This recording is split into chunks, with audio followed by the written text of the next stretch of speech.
Ladies and gentlemen, we live in a purposeless pandemic. Majority of people have zero idea where they are headed. They wake up in the morning, zero drive, zero ambition. They have zero knowledge of what they're going to do today. A body comes over and says, "Bro, let's go get gas." "Oh, give me 5 minutes." They put on their shirt and go get gas. So they are so free. That is a terrible way to live, my friend. Here's the trajectory of the average man. You are born. If you are fortunate enough to have a guardian, then you skip a lot of troubles at the way. If you are not fortunate, you begin to write a terrible story that sometimes it takes only God to heal from.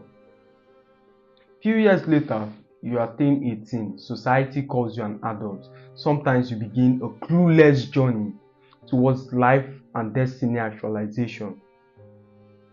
Couple of years later, you graduate from school, you get a job, you get married, have kids. If you are fortunate to have good kids, salute. If you're unfortunate, you are diagnosed of some tumor and the children helping, killing you. That is a mediocre and a recipe for disaster. I refuse to believe an intelligent God who designed the ends of the earth would design a man to live such kind of experience. However, God gave every single man a will.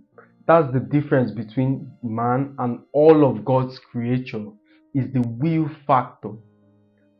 Every creature, every other thing strive to reach its fullest potential aside man because of the will factor.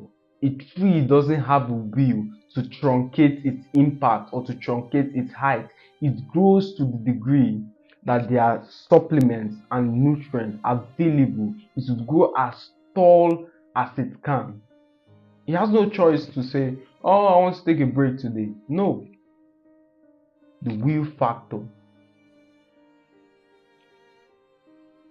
Majority of people are at a disadvantage as to what they will use their life to do. Majority of people don't know what they are doing.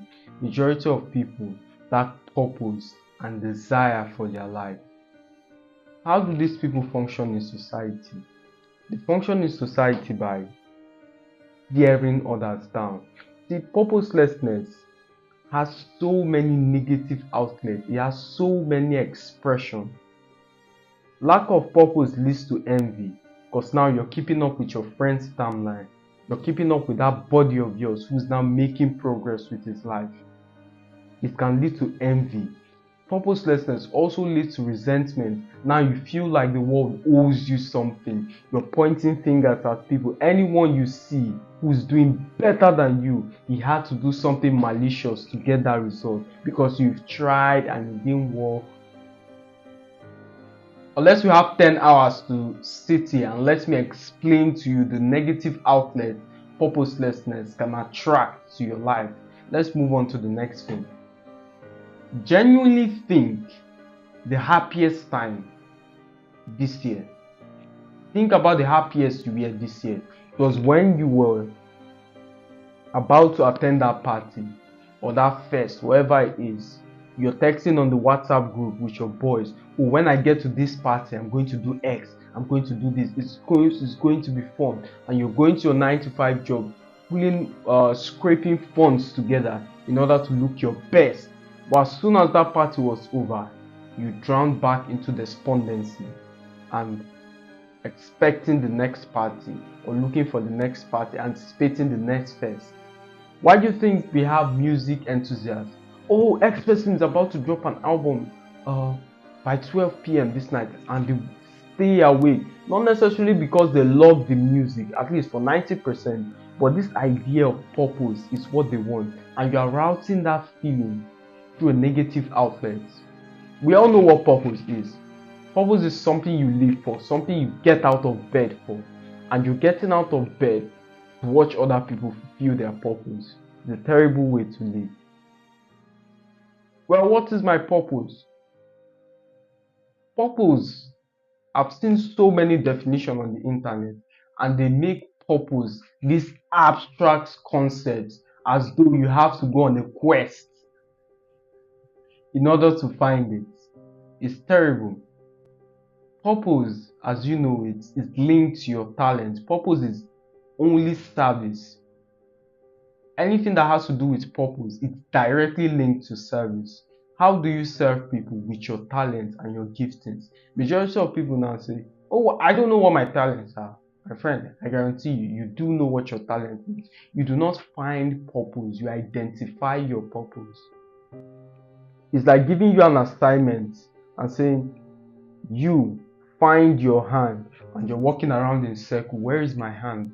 Where is it? I can't find it. Joining, looking at so many videos, trying to learn as much as possible, or gather so many information that puts you in a position to achieve this set quest. But the only reason you know your hand is attached to your arm is because you've identified it. So purpose is the same thing. We all have this unique talent, but it has become so habitual and second nature that we begin to trivialize it and not see it as something unique because it's second nature. There's something there's something in the human nature. We have this tendency to downplay things. Anything that has become any things that might look bizarre tends to become commonplace when our eyes have had time to acclimatize with it. The first person who saw a camel fled. The second person ventured within distance. The third dared slip a hat on his head. So when you've seen something or you've been exposed to certain reality for concurrent period of time, you begin to trivialize it. For instance, majority of you have 3 square meals a day your parents are providing. You do not see this, you do not pay attention to it. It's common sense for you. But there are people starving, barely getting by. The same thing is with your purpose. There's something you have, you've been trivializing it all this while. History is replete with men and women who trivialized what they had. Let's take for example the woman, the wife of the late prophet. When she came to Prophet Elijah with her problem, she said, look, they're about to take my 2 kids for collateral. My husband feared God. Help me.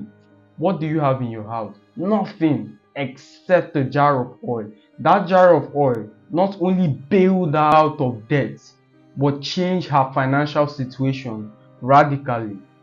So, what do you have in your house, my friend? Nothing except barbing. Don't royalties cut their hair? Why are you not the person behind them? Rise to a level of competence. Standardize your results. The only thing that will attract kings and royalty to you is standard. Standard is a proof of impact, is a proof of mastery.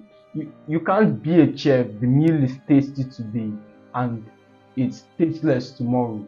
No royalty like fluctuating results. They like results that are predictable. You're a teacher. I know if this student is under you, within 2 months, his life will change radically. As always, my friends, it's a pleasure speaking to you. I'll see you in the next one.